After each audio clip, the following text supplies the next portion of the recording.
Hello students, welcome back to my channel. जो आगे का लेक्चर है वो हम लोग कंटिन्यू करेंगे इलेक्ट्रिसिटी का। ऑलरेडी हम लोगों ने काफ़ी सारी चीज़ें पढ़ रखी हैं। दो चार टॉपिक और इस चैप्टर में बच रखा है जिसको हम लोग अभी जस्ट पढ़ के ख़त्म कर देंगे। होप इस वीडियो में ये ख़त्म हो जाएगा, नहीं कवर होगा तो एक वीडियो शायद और लगेगा और ये पूरा चैप्टर कंप्लीट हो जाएगा। ठीक है, बाकी आप रिवाइज करते रहिए। जो भी चीज़ें आप पढ़ रहे हैं स्कूल से, कोचिंग से, जहाँ से भी पढ़ते हैं, जो चीज़ें यहाँ से रिवाइज करना आप रिवाइज कर सकते हैं। बाकी कोई चीज़ भूल जाए तो आप दोबारा आकर देख सकते हैं। ठीक है, देखिए ये सवाल है मैंने खुद बना के और आपके सामने लिख रखा है। इसी तरह के सवाल आते हैं, मैक्सिमम सवाल इसी तरह के आते हैं। इससे टफ सवाल आपके एग्जाम्स में नहीं आएंगे। हाँ, बाकी आप क्वेश्चन प्रैक्टिस कर लेंगे किताब का, बुक्स का, तो हो जाएगा। ठीक है, तो देखिए इसको सॉल्व करने के लिए क्या करेंगे। देखिए पहले मैं एक तरीका स्ट्रेटजी बताता हूँ क्या किया जाएगा। सबसे पहले हम लोग ये सॉल्व करेंगे, फिर ये सॉल्व करेंगे और फिर इन तीनों को, इसको और इसको आपस में सॉल्व कर लेंगे। ठीक है, तो यही अप्रोच रहेगा हम लोग का सवाल सॉल्व करने का। ठीक है, और इसी बेसिस पे हम लोग इस सवाल को सॉल्व कर लेंगे। बहुत टफ सवाल नहीं है। देखिए सबसे पहले इन दोनों को निकालना हो तो ये दोनों किस में है, पैरेलल में आपको दिख रहा है। ठीक है, तो पैरेलल का इक्विवेलेंट रेजिस्टेंस क्या होता है, ये यहाँ पर मान लीजिए हम R1 यहाँ ले रहे हैं इसको। ठीक है, तो 1/2 + 1/2। ठीक है, तो यहाँ से क्या आएगा 1/2 तो यानी से 1/R1। इसको सॉल्व कीजिए। ठीक है, खुद भी सॉल्व कीजिए, मैं तो कर ही दूंगा। ठीक है, तो यहाँ से R1 की वैल्यू क्या आ गई, 2 ओम। ठीक है, अब देखिए अब इसको सॉल्व कीजिए तो इसको 1/R2 मान लीजिए। अब तीनों पैरेलल में है तो 1/3 + 1/3 + 1/3। पहचानना ही सबसे बड़ी बात होती है। कैलकुलेशन तो अगर थोड़ा सा भी मैथ आता हो ना तो फिजिक्स का कैलकुलेशन बहुत टफ नहीं होता है। ठीक है, आप आसानी से कैलकुलेट कर सकते हैं।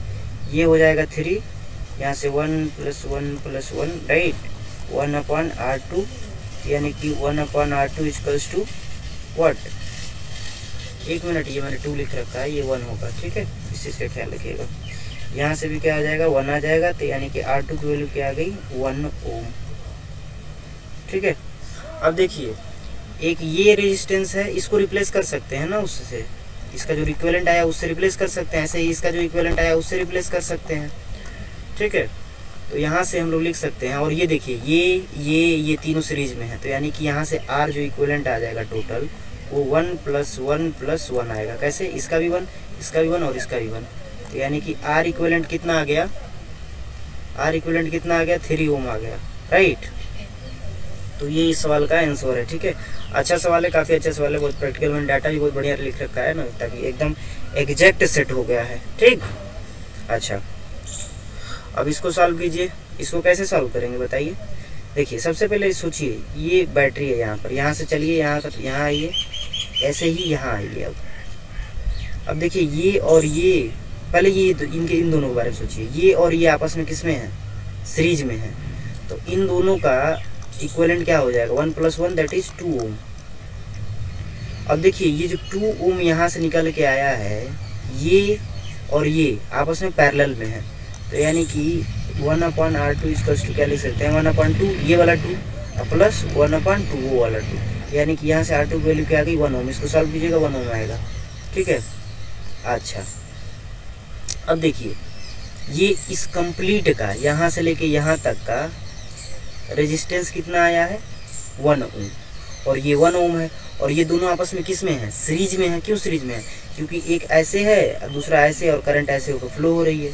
ठीक, तो ये क्या हो जाएगा, इसका इक्विवेलेंट क्या हो जाएगा, R इक्विवेलेंट है। यहाँ से R इक्विवेलेंट अगर हम लोग लिखें तो क्या हो जाएगा, 1 + 1 दैट इज 2 ओम, राइट।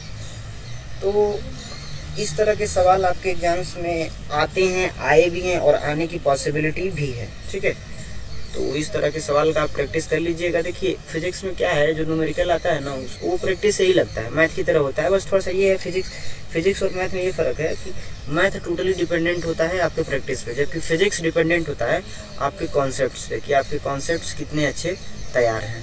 ठीक, आगे देखिए मैं थोड़ा सा ना टाइम बचाने के लिए आप लोग के लिए थोड़ा सा स्लाइड भी बना लेता हूँ, लिख लेता हूँ जो चीज़ें लिखना चाहिए, और कुछ चीज़ें मैं खुद ही बोल देता हूँ। ठीक है, देखिए अब एक है ना, इसी चैप्टर का अगला वाला पार्ट शुरू होता है, heating effect of electric current.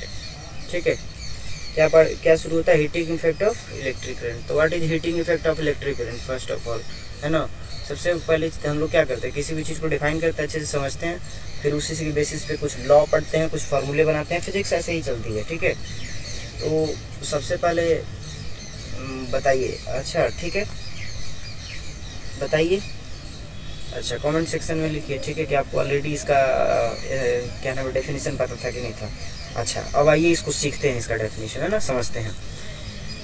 मान लीजिए कोई, पहले तो मैं कहानी समझाता हूँ ना अच्छे से। मान लीजिए खूब इसका रेजिस्टेंस ज़्यादा है, 500 ओम, 600 ओम, 3200 ओम, है ना, ऐसे ही, ऐसे मतलब इसका रेजिस्टेंस, यानी कि बहुत हाई रेजिस्टेंस है। अब इसमें मान लीजिए करंट फ्लो होगी तो अपोज क्या होगा, बहुत ज़्यादा होगा। तो देखिए करंट कभी भी नहीं चाहता है ना कि वो फ्लो होए तो उसके रास्ते में अपोज आए, रेजिस्टेंस आए, वो नहीं चाहता है।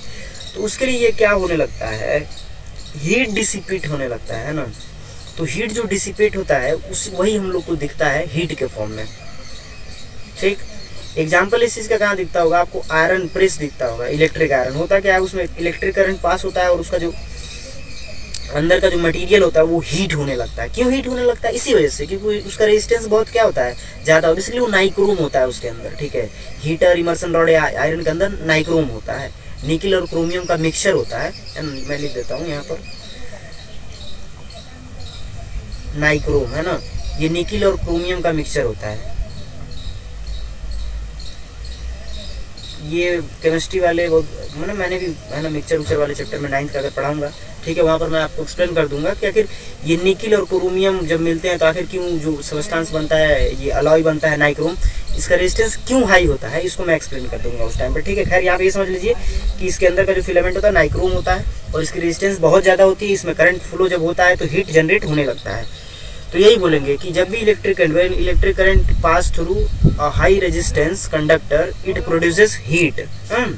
दिस फेनोमेना, है ना, दिस फेनोमेना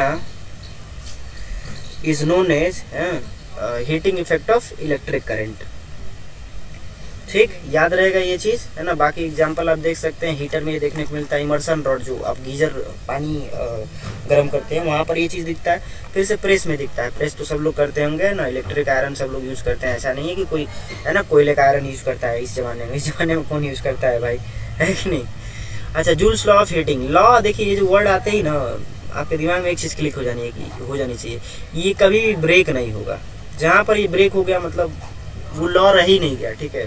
लॉ हमेशा लॉ होता है, वो कभी ब्रेक नहीं होता है, ठीक है। अच्छा ये ब्रेक नहीं होता है, मैंने ब्रेक वर्ड यूज किया, बहुत लोग सिर्फ क्या होगा ना, पीपीटी वगैरह कहीं से देखेंगे कहेंगे कैसे मतलब लिख दिया कि ब्रेक होता है ना। वीडियो ही देखना पड़ता है आपको कंप्लीट समझने के लिए। खैर आइए, है ना, समझते हैं। देखिए बेसिकली जूल साहब ने क्या बोला है ना, जिन्होंने भी बोला हो, ठीक है, जिन्होंने भी बोला हो, क्या बोला है कि जैसे मान लीजिए ये एक हाई रेजिस्टेंस है, ठीक है, और इसमें से करंट पास हो रहा है टी टाइम तक, तो इसमें से कितना हीट जनरेट होगा यही बताया है जूल साहब ने, ठीक है। और एकदम आसान रूल है ना, एकदम आसान लॉ है, आसानी से समझ में आ जाएगा। इसमें क्या है, 3-4 पॉइंट्स हैं बस, और कुछ करना ही नहीं है। देखिए जूल साहब ने बोला कि इसमें जो हीट जनरेट होगी एच, है ना, हीट, ये जो हीट जनरेटेड हीट है ये इलेक्ट्रिक करंट के स्क्वायर के डायरेक्टली प्रोपोर्शनल होगा। और ये जो हीट जनरेट होगी ये रेजिस्टेंस के भी डायरेक्टली प्रोपोर्शनल होगा, और जो टाइम टी है उसके भी डायरेक्टली प्रोपोर्शनल होगा। कैसे, मैं समझाता हूँ। अगर मान लीजिए करंट बढ़ेगा, अपोज ज़्यादा हो रहा है तो ज़्यादा ज़्यादा हीट जनरेट होगा। रेजिस्टेंस बढ़ेगा, मैंने बोला रेजिस्टेंस पे ही डिपेंड करता है कि रेजिस्टेंस अगर हाई है तो हीट डिसिपेट होगा। और टाइम बताइए, अगर जितना ज़्यादा टाइम देंगे उतना ही ज़्यादा हीट जनरेट होगा, जाहिर सी बात है। अब देखिए इन तीनों स्टेटमेंट से, है ना, इन तीनों स्टेटमेंट से हम लोग चाहें तो एक लॉ मतलब एक फार्मूला यहाँ से फार्मूलेट कर सकते हैं। कैसे, देखिए इन तीनों को अगर हम लोग कंबाइन करें तो यह चीज डायरेक्टली प्रोपोर्शनल आई स्क्वायर आर टी। अच्छा यहाँ से हम लोग क्या लिख सकते हैं बताइए, यहाँ से यह चीज इक्वल्स टू लिख सकते हैं कि आई स्क्वायर आर टी। के क्या है, कांस्टेंट है, लेकिन यहाँ पर के की वैल्यू क्या आती है, 1 आती है। क्या निकल के आती है भाई, 1 निकल के आती है, ठीक है। तो ये फार्मूला देखिएगा आपको हर जगह, है ना, काम देगा आपके सिलेबस में है ये इस पे सवाल है। यहाँ से के की वैल्यू है ना प्रैक्टिकली 1 निकल के आई है, ठीक है। खैर यहाँ से एच की वैल्यू क्या आ जाएगी, I² RT। हो सकता है आपकी किताब में अलग तरह से इसको डिफाइन किया, अलग तरह से डिराइव किया, बट है ना यही जूल्स लॉ ऑफ हीटिंग है, ठीक। अच्छा, अब देखिए इस पे सवाल बन सकते हैं, लेकिन यहाँ से देखिए इस फार्मूले में ना बहुत सारा हम लोग चेंजिंग कर सकते हैं, ठीक है। मतलब अलग अलग टर्म में इस फार्मूले को हम लोग लिख सकते हैं, लेकिन ये हम बताएंगे तब जब हम पावर वगैरह पढ़ा दिए होंगे आपको तब, ठीक है। उसके पहले इसके बारे में हम कोई चर्चा नहीं करेंगे, है ना। अच्छा चलिए इस चैप्टर को समाप्ति कर देते हैं। लग रहा है चैप्टर खत्म हो जाएगा आसानी से, ठीक है। आज ही के वीडियो में खत्म हो जाएगा। मैं कोशिश करता हूँ कि कम से कम टाइम में ज़्यादा से ज़्यादा चीज़ें डिलीवर्ड हो जाए, है ना। उससे खुद के लिए भी आसानी रहता है कि ज़्यादा टाइम नहीं देना पड़ता है, अच्छे से सारी चीज़ें पढ़ा देता है इंसान कम ही समय में, ठीक है। देखिए अब जो टॉपिक बचा है वो इलेक्ट्रिक पावर बचा है, क्योंकि ये इसी से रिलेटेड है। ये जो हीटिंग इफेक्ट से ही रिलेटेड है पावर, इसी वजह से मतलब ये बाद में पढ़ाया जा रहा है पावर आपको, ठीक है। वो भी इलेक्ट्रिक पावर, है ना। पहले तो एक जनरल टर्म होता है पावर, ठीक है। हम पता नहीं मैंने पढ़ाया कि नहीं पढ़ाया, खैर है ना, नहीं पढ़ाया तो पढ़ लीजिए इससे। पावर क्या होता है, पावर का मतलब होता है पर यूनिट टाइम में कितना काम हो रहा है उसी को हम लोग क्या बोलते हैं, पावर। और जितना काम होता है हमको पता है उतनी ही ज़्यादा क्या लगती है, एनर्जी लगती है, ठीक है। लेकिन यहाँ पर तो इलेक्ट्रिसिटी है, तो इलेक्ट्रिसिटी के केस में क्या होगा, ये जो एनर्जी होगी ये इलेक्ट्रिक एनर्जी होगी। क्या होगी, इलेक्ट्रिक एनर्जी होगी, ठीक है। तो बेसिकली अगर हम यहाँ से अगर लिखना चाहें तो P बराबर E/T लिख सकते हैं। पावर का यूनिट मैं आपको बता दूं, तो पावर का यूनिट क्या होता है, वाट होता है, ठीक है। और इसको कैपिटल W से हम लोग रिप्रेजेंट करते हैं। अच्छा जब भी मैं यूनिट की बात करता हूँ ना, तो मैं ऐसा यूनिट की ही बात करता हूँ, राइट। इस चीज़ को मत भूलिएगा आप, है ना। अच्छा अब इसको पावर को हम लोग देखिए, ये E जो है यही H है, क्या है, ये H equals to I² RT है ना, इसी में यही H है, यानी कि ये यहाँ से P इक्वल्स टू हम लोग क्या ले सकते हैं, H/T, ठीक है। अच्छा यहाँ से देखिए P इक्वल्स टू H की वैल्यू रखिए तो I² RT/T, यहाँ से P की वैल्यू क्या निकल के आई, I² R। और ये बहुत इंपॉर्टेंट फार्मूला है, क्या है, बहुत इंपॉर्टेंट फार्मूला है, ठीक है, बहुत इंपॉर्टेंट फार्मूला। अब देखिए यहाँ से फिर से मैनिपुलेशन कर सकते हैं। यहाँ से देखिए P इक्वल टू इसमें ना हम V को लाते हैं, है ना, V को लाते हैं, तो R की वैल्यू हम लोग क्या लिख सकते हैं, R इक्वल टू V/I लिख सकते हैं कि नहीं लिख सकते, यही वैल्यू उठा के यहाँ डालिए, तो P इक्वल टू क्या हो जाएगा, I² इंटू V/I, ये कटेगा एक, तो P की वैल्यू क्या आ जाएगी यहाँ से, VI। ये भी बहुत इंपॉर्टेंट फार्मूला है। अच्छा एक और चीज़ देखिए यहीं पे, अगर हम लोग I को हटा दें यहाँ से, यानी कि I इक्वल्स टू क्या लिख सकते हैं हम लोग, I इक्वल्स टू V/R लिख सकते हैं। तो यहाँ से अब I हटाएंगे हम लोग यहाँ से, ठीक है। तो P इक्वल्स टू देखिएगा V इंटू I की वैल्यू क्या है, V/R, यानी कि P इक्वल्स टू क्या हो जाएगा, V²/R। अब देखिए ये तीनों फार्मूला डायरेक्ट यूज होगा सवालों में, डायरेक्ट यूज होगा हर जगह। बहुत इंपॉर्टेंट फार्मूला है, बहुत नहीं बहुत इंपॉर्टेंट फार्मूला है, जितना आप नहीं सोच सकते उतना ही इंपॉर्टेंट फार्मूला है, ठीक है।